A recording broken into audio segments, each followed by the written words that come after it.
I'm just honored to be here to learn from the likes of Dr. Tautges and others. And I'd like to start by introducing the three organizations that are present and presenting this. The first of which is Michael Field's Ag Institute. Michael Field's Agricultural Institute is a nonprofit dedicated to supporting sustainable agriculture, located in East Troy, Wisconsin, but supporting initiatives throughout the upper Midwest. We're lucky to have no shortage of Michael Field's colleagues here, including Noemi, Christine, Esther, and Nicole. I hope I'm not forgetting anybody else. But they're wonderful collaborators with UW Extension. Um, AUA. I don't know if Advocates for Urban Agriculture wants to do a little self-introduction, but I'm certainly happy to share. Vale, yeah? Sure. Hello, everyone. Thank you, everyone from the Chicagoland area or the Great Lakes in general. We're really excited to be part of this webinar. There's so many amazing growers that I've been able to partner with throughout the last 2 years, and it's a great honor and privilege to be here with the Michael Fields Institute and the University Extension of Wisconsin. Um, and also the presenter today. Thank you so much for your time and the effort that you put into this collaboration. And we're excited to learn more about soil health. And yeah, thank you so much for being here. Well, because my tech issues burnt up a good bit of our earlier time, I don't want to waste too much more time. Thank you so much, Vale, for that introduction of AUA. Many of you know AUA as a powerhouse organization serving growers in the Chicagoland area, helping advance water access and soil health initiatives, food safety, and much more. Their online resources are really magnificent. If you haven't had a chance to check them out and you're interested in urban ag, you really got to spend some time looking at AUA's web presence. It's really neat. Um, I want to introduce our first presenter. However, this is Dr. Nicole Tautges. I have known Nicole for now 4 or 5 years. She is an agronomist by training and seems to live and breathe soil and nutrient management and cropping systems. Every conversation I have with this person, I learn something, and she's fearless. When there's a question that she doesn't know the answer to, she doesn't do any hand waving. She says, I don't know that, but then she finds the answer. This has happened in many conversations with Nicole. And she's also fearless in the respect that she has jumped into the conversation on urban agriculture with a deep curiosity and interest in helping growers who are working in these systems, particularly on soil health and the production of staple crops, small grains, and maize. So I don't want to, I couldn't possibly overhype Nicole's uh, amazing contribution, but I will say that we're really lucky to have her. And with that, I'll cede the floor to Dr. Tochis for some background on soil health and why it matters. Well, gosh, thanks, Martin. Hopefully this isn't a turd of a presentation now. Um, we're gonna jump right in and share. We're gonna get going. How much time do I have? I have like 20 minutes, right? All right. So it was nice to see you all. Oh boy, I hope I'm able to see the chat while I am presenting. Let me figure that out because I want to see. Okay, I want to make sure I can see the chat. Okay, soil. I would like to hear from you all what you think soil is. I don't really mean the abstract, I mean in the concrete. Like, what is soil made of? What composes soil? What is its basic element? And drop it in the chat, please, your answers.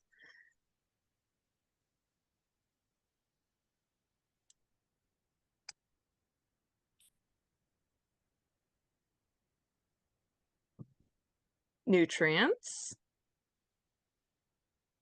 Oh, yeah. Let's see. How do I do that, Chris? I gotta get out of. Yeah, thank you. Oh no, I don't think I can do it presenting, Chris, because I gotta draw. Nicole, how about I bark out some of the answers here that we're seeing Yeah, in the chat? yeah. We're not gonna do. One, Okay, we're getting, yeah, nutrients. Sorry, I got confused. Decomposed plant, animal matter, poop, rocks, sand. Excellent. Yep, microbes. Here we go. Uh-oh, somebody took soil science. Sand, silt, clay, organic matter. Very good. Very good. Yes, dirt. Thank you, Joan. The last. MINRALS, min, earth, oh. All right. Very good. I think you guys got it pretty well. Soil is essentially little tiny and rocks. organic matter. Yep, yep, good. Soil is essentially made up of little tiny rocks. Silt.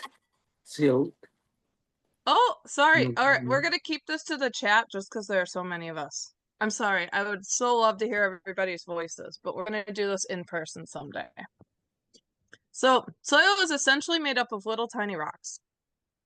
When the Earth was young, there was just rock everywhere. And over time, all of the forces of weather, wind, water, they broke that rock down into smaller and smaller pieces. And eventually, it started turning to very small pieces or dust, and dust comparatively. And that's how you get soil. Now, what happened in the beginning, let's see. In the beginning, so we have these rocks. I'm going to actually transition to, I want to draw. So in the beginning, we have sort of these particles, right? We've just got little tiny rocks of various sizes everywhere on top. This has been broken down. This is completely inorganic, right? So there's no life. And then all of a sudden, there's microbes in here. So there's magically life starting to happen. In here, these little tiny microbes. Okay. And then they start to be able to use the rocks. But then some of these, for these to live, there's no food in here, right? Nothing can eat just rocks. We're carbon-based life forms. So what these were, the first microbes were photosynthetic. They were autotrophic. They were making their own food from sunlight. And then eventually you get plants growing, right? And these guys are autotrophic. They're making their own food from sunlight. And then what happens is the very magic that everyone was talking about in the chat, that thing called organic matter. So you got all these rocks, and then you start to get pieces of organic matter. They're from the microbes. They're many different sizes. They're from the plant matter. It's like this. And then you start to get complexity in here. And then other microbes start coming. And then these guys are not autotrophic. Is this? Oh, this is annoying. Let's see. And then you start having these guys that are not, that are eating other things. So they're eating carbon. So you get increasing complexity, right? So where I'm going with this is that you've got rocks, as someone said, please go away. There are 3 different kinds. Somebody said it. So we have sand. We've all heard of sandy soil, and this is the largest particle type. All soils are divided and classified into sort of different relative proportions of these. So this is sand, and that's a big one. That's the biggest particle size. Sand, and then silt is kind of medium. And then clay is teeny tiny. Small is clay. Soils are a mix of these, all of our soils. And they are a mix of these because of the historical geographic occurrences or forces that happened in a particular locality over time. So all soils, and you can look this up on something called the Web Soil Survey, you can find out what type you could put in your own GPS coordinates, and you can find out what type of soils yours is. And I thought about bringing it up, but I don't want to get that technical, but there's something called the soil triangle. Is it sand, silt, clay? And then you can measure the percentages, and then you got to trace in here, and then it gets wacky really fast. So we're not going to dig deep on that one. You can look up on something called Web Soil Survey, and you can look up your soil classification. And these will be something, it kind of depends on what these are. You can have the most common that we have in the Midwest is a silt loam. And these are highly productive soils that are black. What I forgot to say is that all of this organic matter is what turns soil black, dark, right? Compost is like black. So as you get more organic matter in your soil, it'll turn blacker. Silt loams are dark. You'll get clay loams. You'll get sandy loams. You can get sandy clays. You can get clays. There's all sorts of different kinds. And the type of soil that you have is kind of probably the most important information that you can have to start with, because it influences, it's called soil texture is what this ends up. So soil texture is the amount of sand, silt, and clay in relative percentages, adding up to 100%, that is in your soil. And that type of soil influence, or the texture, is what influences everything. So let's see if I can erase everything here. All right. We're going to start over. Okay. And then, feel free to drop questions in the chat all the time. When I give this in person, I like to do it really interactive. So feel free to lead me. But what we should know, I think a lot of us are growers and gardeners. So what we should know is that your nutrient availability is going to be, and sort of the biological activity of your soil is going to be highly influenced by your soil texture. So when we have, and sort of the way you interact with the soil is going to be influenced a lot by the texture. When we have a sandy soil, got these big particles in here, relatively big, right? That means we have big pore spaces, big air in here. Now that's good because roots can explore all of this space. What color does this give me? Okay, good. There's a lot of space for roots to explore. There's also a lot of space for water to go through. And so in sands, that's why we grow our root crops, because they don't run into a lot of obstruction. It's easy for them to grow big. I think a lot of us know this intuitively.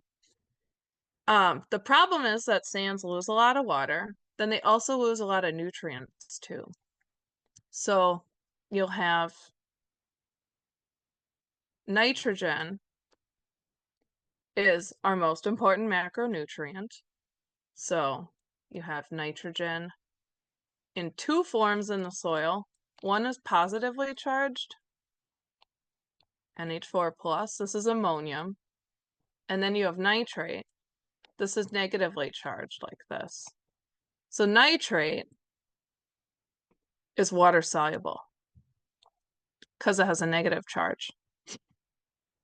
And so why isn't a positively charged thing water soluble? Because water is polar. So the other thing we should know about organic matter, so it's really jagged edges, and the edges of organic matter are positively charged. Sorry, you didn't know you would be learning chemistry tonight. Oh, I'm sorry. I got this backwards. Erase that from your notes. The edges of organic matter are negatively charged. That's just the way plant matter works. They're negatively charged. So they will grab on to cations like NH4, like potassium, which is another plant macronutrient, like calcium, magnesium. These will stick onto organic matter. That's another really good organic matter. That's another good feature of organic matter is it's going to retain more of these nutrients like potassium, calcium, nitrate in the form of ammonia. But then it'll also repel negatively charged molecules like nitrate. So then this goes down. This goes in water. This is highly soluble in water, so this will go down. So in sandy soils, we have a really hard time holding on to nitrogen, which means that you find yourself having to apply it all the time, and that gets problematic in terms of conservation and dollars that you spend on that. So what do we do to improve a clay soil? I hope this is a good color. Hey, Nicole, can I jump in just a second? Say, Please do. Please as do. a housekeeping point of order, you are very generous with your receptiveness to questions, interjecting. If folks don't want to just butt in like I'm doing, you can post your questions in the chat. Esther is compiling them in a Google Doc, and in about 15 minutes, we'll open up the floor to the questions from the group. So there will be a Q&A opportunity after Nicole's done with her spiel. Just wanted to clear the air. Okay, cool. If that's how you want to do it, bueno. So, all right. I'm trying to make this like germane to gardeners here. So we're losing nitrate. How do you improve the texture of a sand? Or how do you improve kind of the ability to retain nutrients, the ability to retain water? You add organic matter. Because then what happens? Oops, sorry. So then what happens? I'm going to recreate this soil here.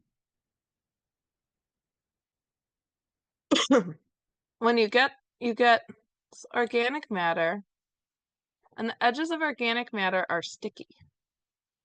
So what you get is you get more filling of your pore spaces.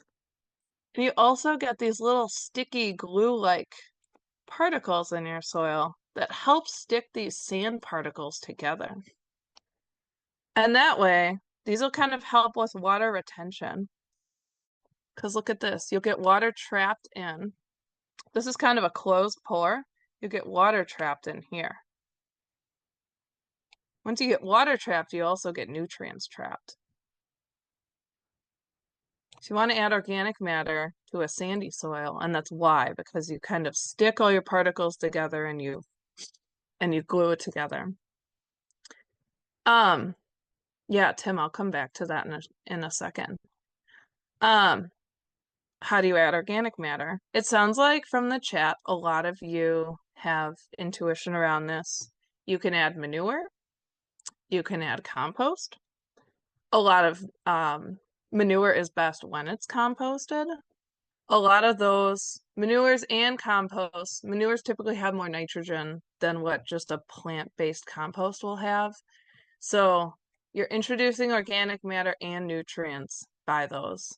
And it takes some time. It takes repeated applications every year of manure and compost, but over time you will increase your amount of organic matter that's gluing these soil particles together. Okay, so then what happens with a clay? You just get a new I thought I had turned that one dark, but I haven't. Okay. Bear with me for a second. Okay. So then with a clay, and loam's kind of in the middle, so I'm not going to go into that. I'm just going to do the two extremes. With the clay, you have all these little tiny, there's so many, they're packed in here. They're so tiny. Each little clay particle has a crystalline structure itself with all sorts of its own funky chemistry going on. There's all sorts of different clay crystal structures that you can look up. Okay. So what do we notice here? There's very little pore space, right? These little tiny balls are all stuck together. There's very little aeration here. That's why these waterlog. They tend to retain nutrients better. They also, because they're teeny tiny, and I didn't get into this with the sand, these can get compacted a lot more easily because, let's see, compaction. If we're familiar with compaction, we've got downward pressure created by feet, hooves,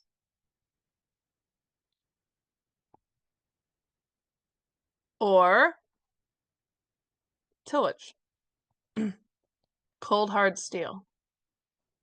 So sands, when you think about a sand, there's a lot of room in a sandy soil to displace these. So if you're pushing down on this, these just kind of move. There's a lot of air for them to move. They can shift laterally. And they're a lot more tolerant to compaction. But what happens with clays and loams is that when you have compaction here, and we need to think about this with tillage, this is a big problem in gardening because a lot of people are rototilling every year. It's actually, you feel like you're mixing the soil, but on the aggregate, in net, there's a downward pressure. And there's not a lot of place for these. These are kind of shifting and you're packing them more tightly together. Think about like squeezing the water out of cheese. And so you're squeezing these together and it's getting denser. So then your soil density goes up, and that's really bad, and it's really challenging over the long term because eventually your plant roots just cannot get through. They get stuck. Then you get stunted plants. So we got to think about that and remember with repeated tillage, particularly in clays and loams. Now, the other thing with clays is that they have these really active edges. And they have a lot, like chemically, there's just a lot of bonding that goes on here. So then what you have is you have a lot of organic matter. There's a lot of complexity in these soils, and it leads to a lot of sort of microbial diversity there. And so these things clays tend to hold on very well to our ammonium, our potassium, and our calcium, kind of depending on the chemical charges of your clay. So nutrient management in these typically isn't as challenging as in other soils. Most of the challenges in managing that texture, that workability. And you'll get these big chunks. We've all had this, right? Big, they'll kind of break in like a diamond or a square, these big clods. And again, the way to interrupt that, the same as a sand, is to introduce organic matter. Because you have all these little particles that are really sticky to each other because of ionic bonds, chemical bonds. When you get organic matter in there, it just starts to interrupt all the stickiness. It's kind of like little springs that also increase the soil's resistance to compaction. So what you're doing, you can add compost or manure, same thing. You can also start growing things whose roots will start to get in. Sorry, I'm going to keep drawing this clay. We're going to zoom in. You can start to introduce plants that have these really fibrous root systems like grasses. And these are really good at exploring and winding their way through. And then the good thing about plant roots, like you'll get from cover crops, especially ones that go deep, is they start depositing organic matter at different layers of the soil. And they'll even do it down deep because roots will senesce and die. They're sloughing. It's kind of like our skin cells. They're always sloughing organic matter. And so they're introducing that when you have deep roots, they're sloughing organic matter deeper into your soil profile, and they're helping just improve the soil texture throughout. So I encourage you to plant cover crop grasses, things like oats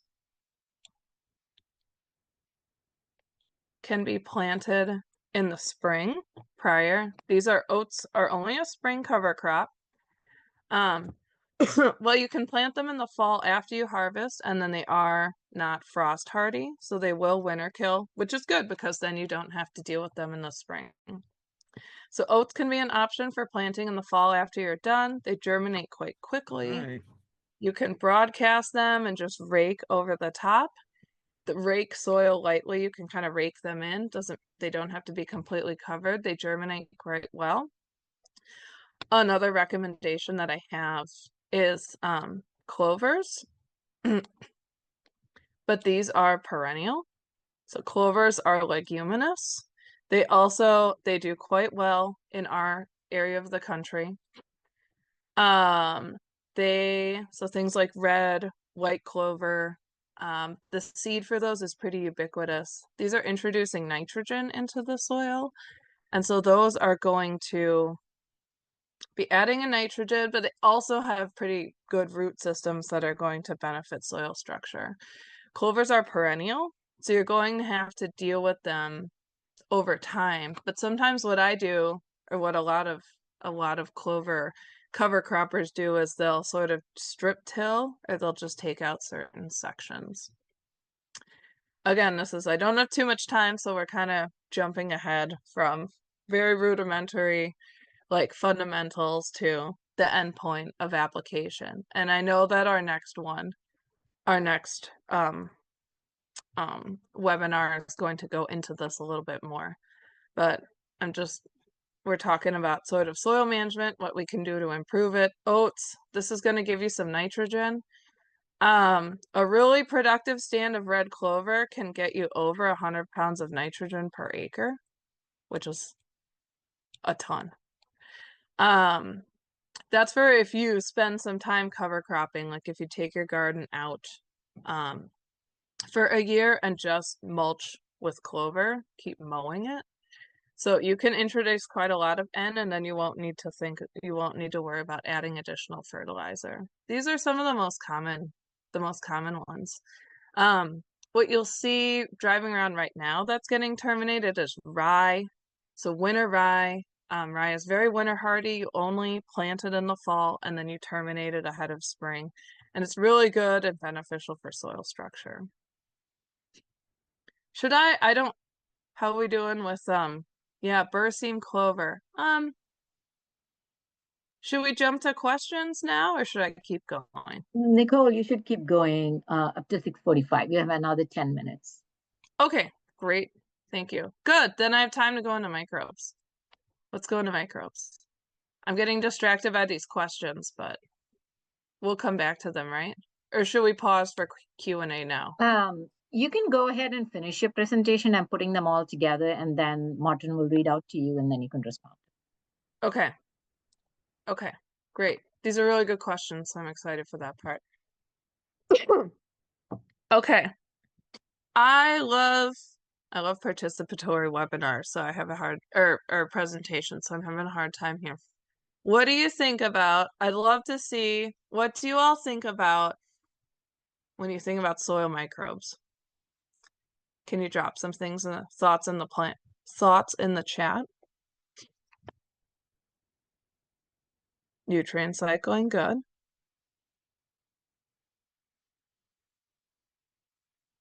Martin, come on. I actually have a slide about that.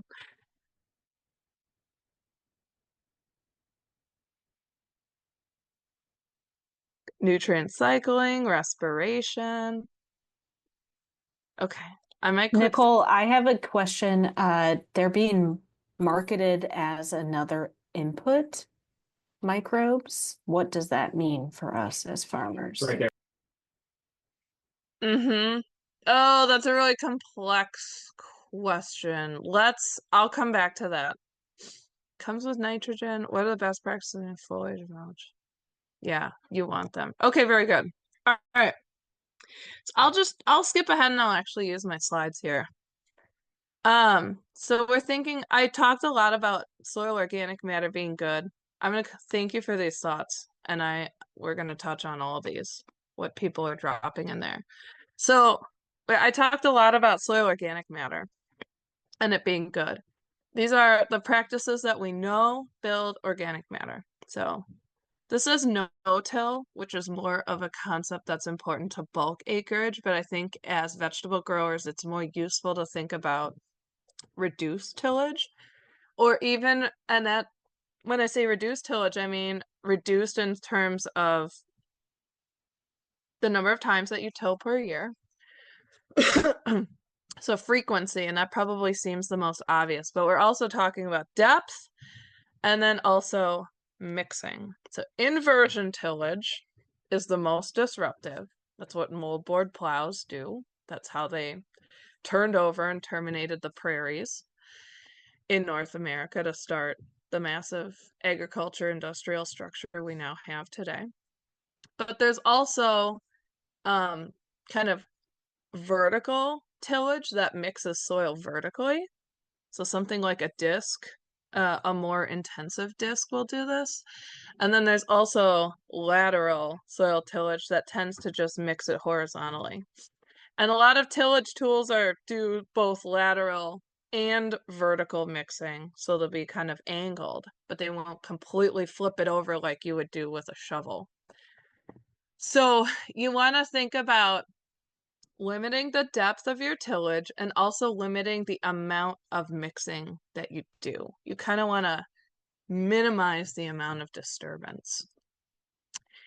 And again, with vegetables, there's a lot of no-till vegetable work going on, and I think that it's really difficult because a lot of our vegetable varieties weren't bred for no-till conditions. So they're very used to tilthy, loose, rototilled soil. And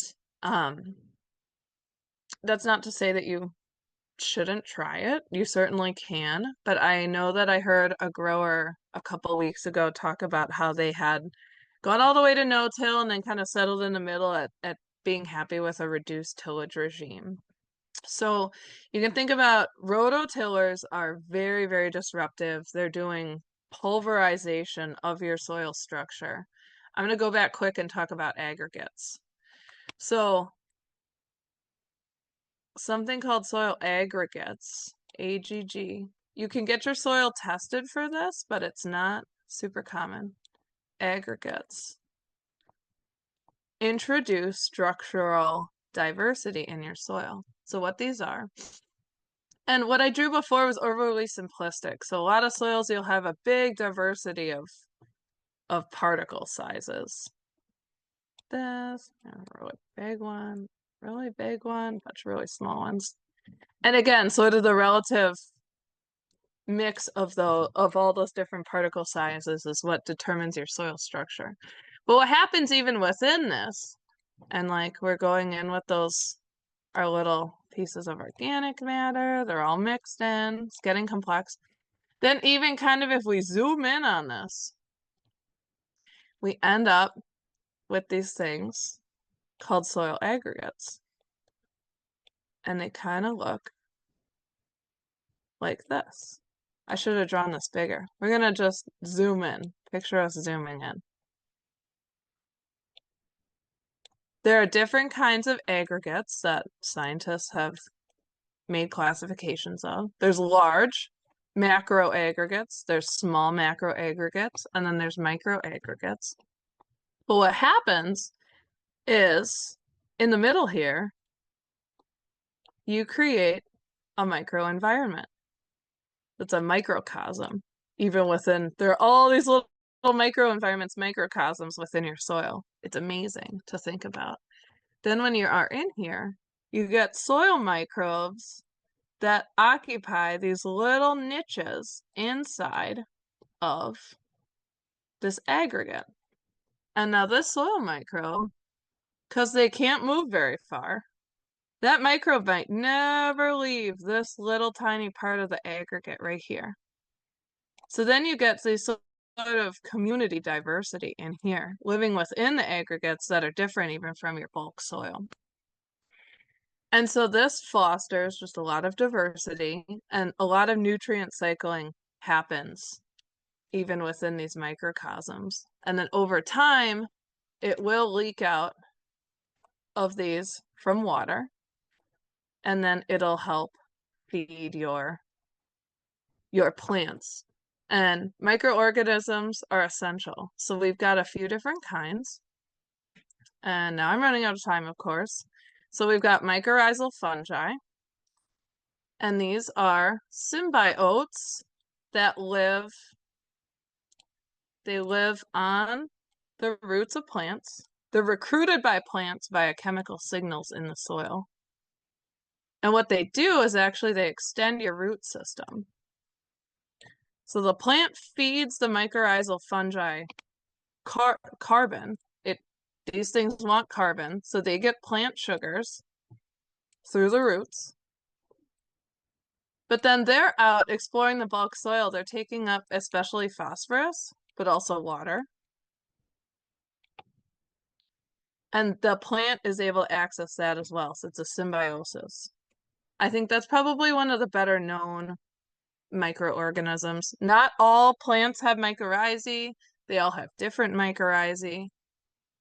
So that's one really common kind. But just to get into a few others, we have bacteria of different kinds, and these are very small. There are a lot of pathogenic bacteria. There's a lot of beneficial bacteria. These are really bacteria. There's millions of these living, probably billions inside even just one aggregate. And when we think about clover, so bacteria are what? All right, draw a clover quick. Boop.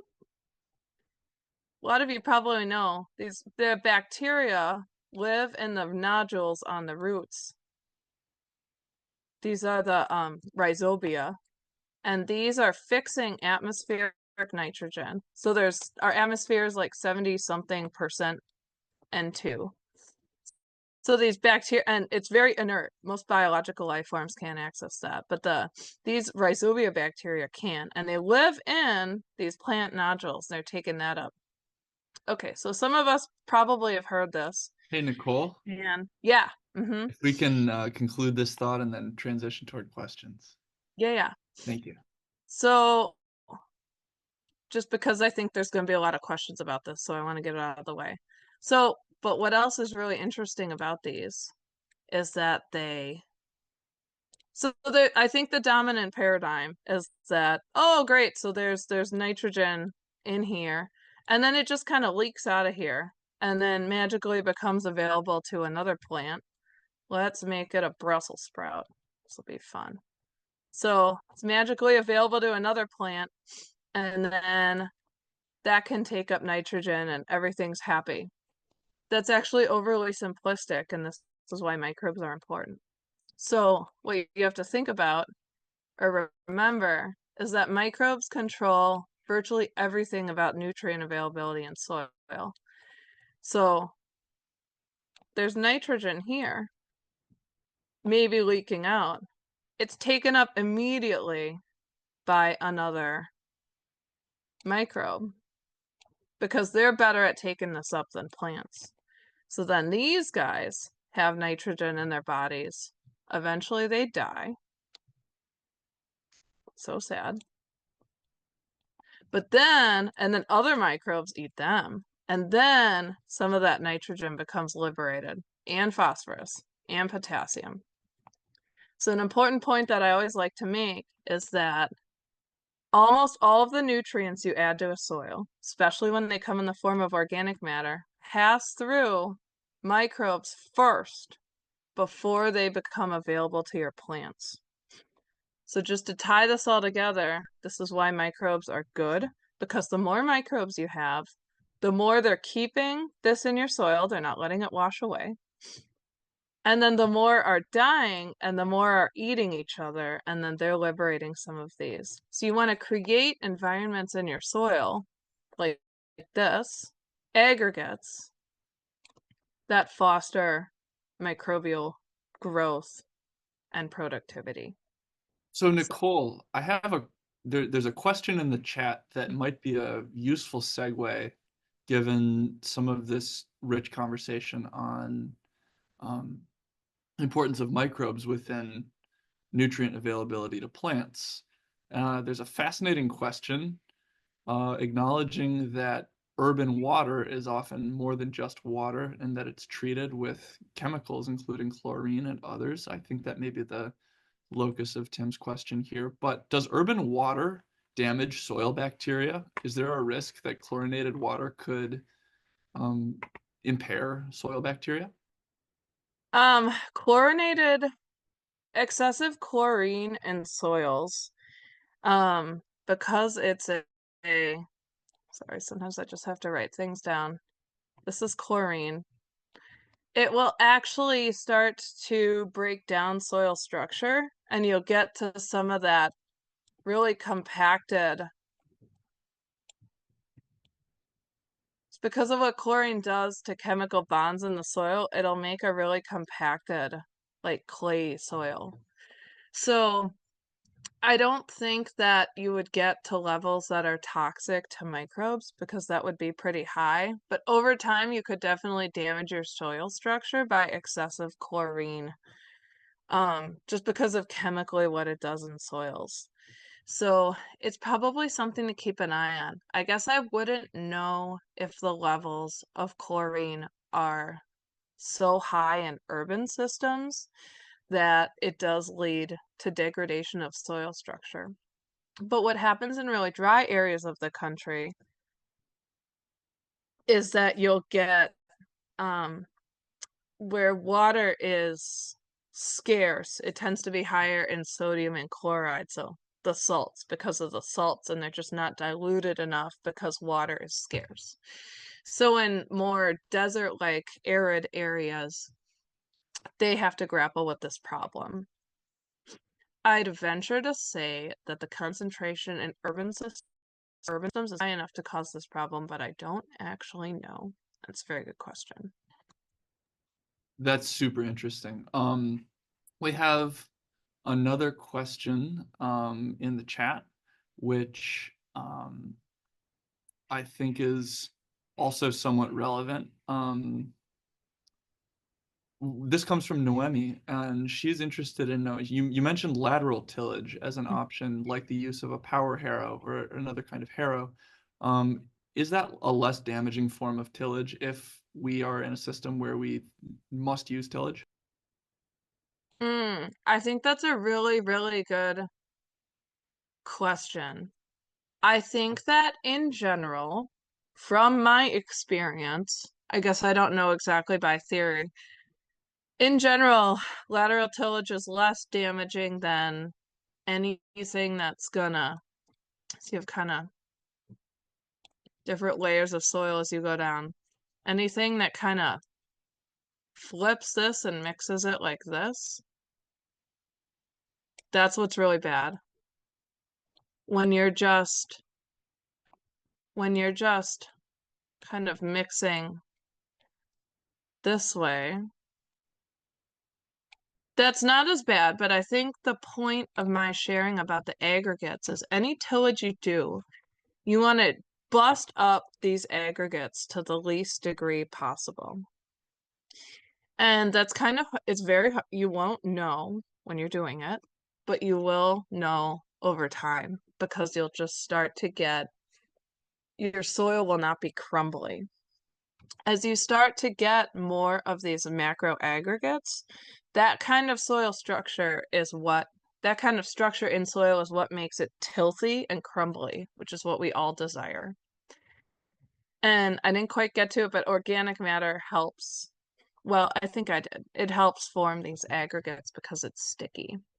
So you just need to notice over time, it's experiential a bit, what kind of tillage and mechanical soil management practices, like what those do to kind of the crumbliness or the structure of your soil. A way that you can look at this is pretty simple. You can take a screen, like a piece of window screen. You can put it over a mason jar. You can just kind of press it down, curl it over the top, and you can take some soil, a little handful of soil, and then you fill your mason jar with water almost to the top. You drop your soil in there. This is called the slake test. There's probably a million YouTube videos about it. The aggregates are more resistant to water degradation, so they'll sit on top of that screen and they won't fall apart when subjected to water. Particles of soil that aren't aggregated will wash through the screen and they'll settle in the bottom of your jar. So you can kind of do this at home. The more, and then you can see once it's dropped in water, you'll start to see the little aggregates or kind of groupings of aggregates because you'll get a little chunk. It's really neat to do. I encourage you all to do it sometime. And so you can Nicole, kind of keep testing that over time and compare different soils. I'm so sorry. There's so much nuance that all of these questions really require, but I wanted to open things up to invite folks to ask their own questions. There's been a lot of really good questions in the chat, and if folks have burning questions, now's the time.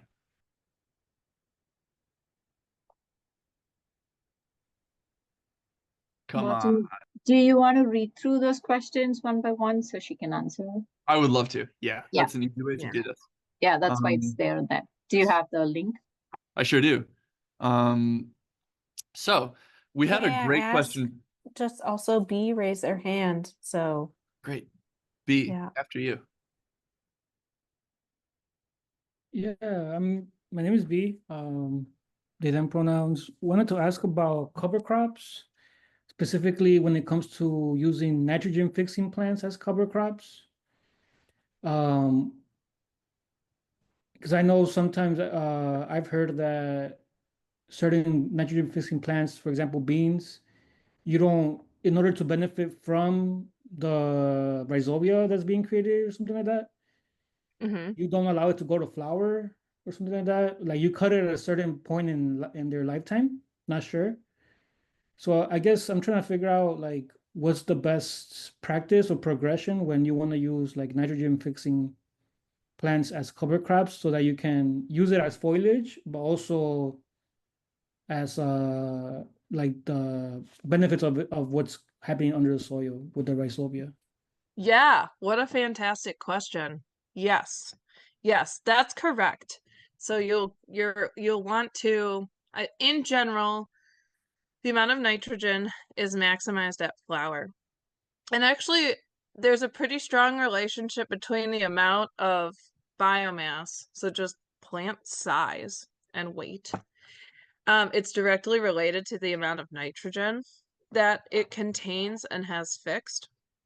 So generally, if you're maximizing plant biomass, you're also maximizing the amount of nitrogen that you can get from that legume cover crop. And for legumes, the biomass is maximized at early flowering. And that's why you would want to terminate it. So you would kind of mow and then maybe do light tillage to incorporate that. Another thing that I might add is that there are times certainly when tillage is a little bit beneficial as long as it's kept light, and that's one of these times because let's just say you said bean. So because the bean tissue contains a lot of nitrogen. What happens is a lot of that plant nitrogen is in the form of ammonium. When you cut that and chop it all up so that it can get into your soil, actually, not insignificant amount of that nitrogen is going to off gas. So it's going to volatilize and you're going to lose it. Studies have shown that when you incorporate that legume biomass or that enriched biomass, this is true for manure too. Manure should be covered. When you incorporate that or cover it up lightly with soil, you're retaining more of your nitrogen, both in the moment and over time. So think about light tillage being important for incorporating your cover crops and your manure in general. So Nicole, a question from earlier in the chat, which is in this document I'm reading from, is about the classification of urban soils. Urban soils are often disturbed and bear the hallmarks of human activity. Is there a way to classify them that's different? I think that it's like more complex than what we probably can get into here, but I think that there's maybe a new term, Martin, called like anthroposols. That's the answer I would have given too. I found that there's this whole category of so-called anthrosols, which it's not a new idea that human beings are influencing soils with, their coal ash from the Industrial Revolution and their middens from early, from indigenous presence all around the world, and that those are very distinctive soils. Necrosols are where people have been buried. And so in a lot of urban settings, we do have some subset of anthrosols which bear the elements of human habitation. Right. Mm-hmm. Esther points out a whole period called the Anthropocene. Anthropocene. But yeah. I think though, that was really academic. The two most common problems are you're growing in subsoil because there's been a lot of soil disturbance. And then, so topsoil, right? That's the soil where all of the plants have grown for millions of years. And so they've had millions of years to accumulate organic matter, microbes, richness, blah, blah, blah. But when soils are really disturbed from building or whatever, or it was all contaminated and they had to scrape all the contaminated layer off, then a lot of people are trying to grow in subsoil, which has like no organic matter or microbes that have kind of primed it for growing because you're behind a million years, many millions of years. It's a challenge. Again, what can you do? You're just inoculating that soil with a lot of compost, manure, different types of organic matter, straw. You're going to want to mix that in a lot. You're going to need a lot of it. Over time, you're putting on so much of the organic matter. You're inoculating it with microbes, and then the whole system kind of starts to churn. I think the other probably common problem is just like metal contaminated soil. And I don't know that much about that, but you basically shouldn't grow in it. And you're going to need to import topsoil. And I Martin think knows that more about that. we sort of specifically chose to sidestep that topic in this presentation, not because it's not critically important, but because it needs to be dealt with through people who have the specific expertise to give good guidance on that. And I don't think that we're strictly in this room, although I know that Vale is somebody who has done a lot of thinking about this, and I would recommend reaching out to AUA with especially Chicagoland area specific questions on those things. I'm really sorry. I think we could talk about this set of topics for another hour at least. We do have that coming up, but for the time being, I think this is where the party breaks up. So I'm wondering if there are any closing remarks from any of the co-presenters, Nicole or Esther or Vale.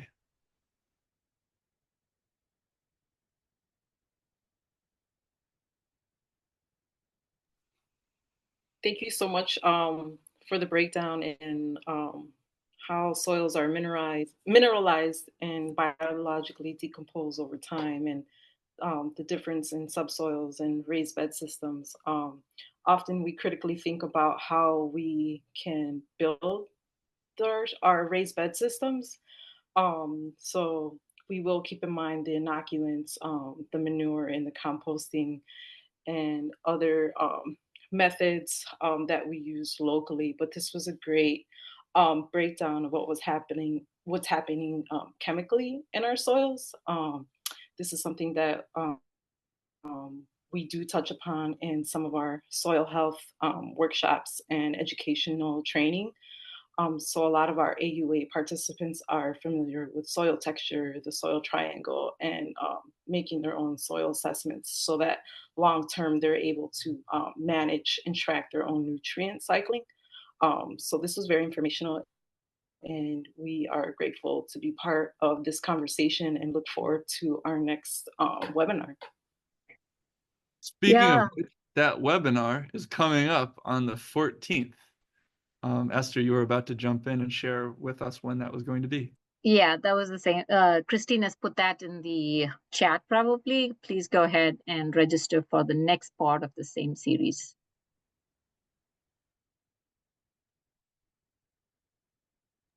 And with that, I think we may be concluding this evening.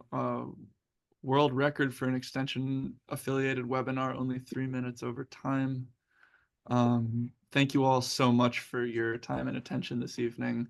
If there are any follow-up questions, please feel free to reach out to the presenters. I think the information is contains contact information. If not, we're pretty findable. So please reach out. Please email me. I'm very happy to email with you about your question and/or set up a phone call. She'll We'll come out love to to your farm. engage more. Don't. I'll come out to your farm. Yes. Thank you all, and have a wonderful evening.